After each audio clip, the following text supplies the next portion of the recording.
Here's a question. What do you get if you cross a performance car with an SUV? If you answered with a BMW or a Porsche, well done. But we're not talking that kind of budget.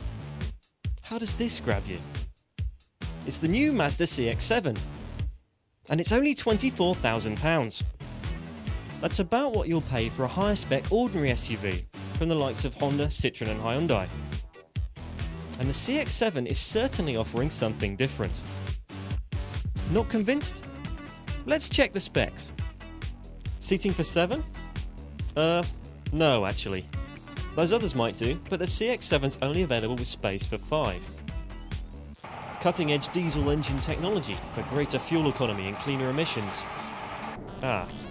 Again, no. Try a 2.3 litre petrol engine and a turbocharger. Premium branding? Not quite. 0 to 62 miles per hour in under 10 seconds. Now you're talking. And this is where the CX-7 spears away from anything else you can get for the money.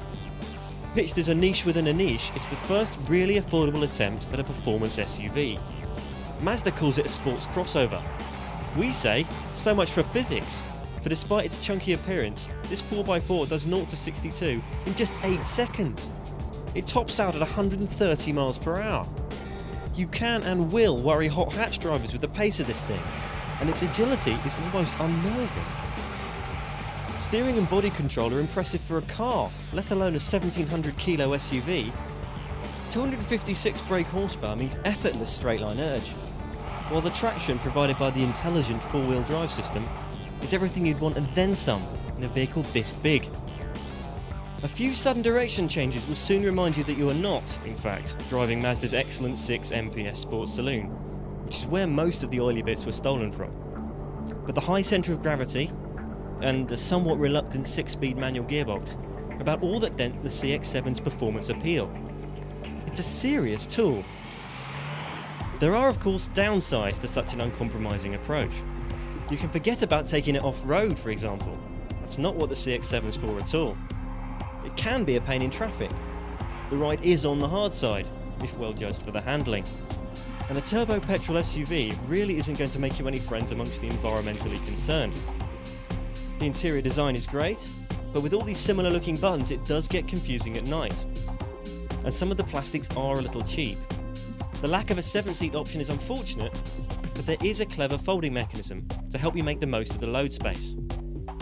Standard equipment is also very generous for the money. But there is no sat-nav option.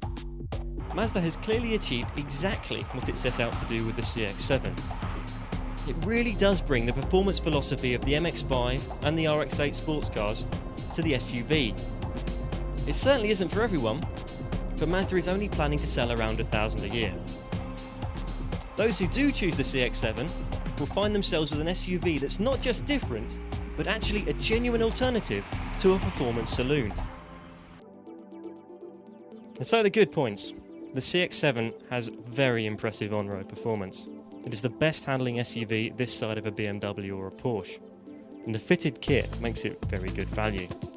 As for the bad points, it's an off-roader that does not off-road.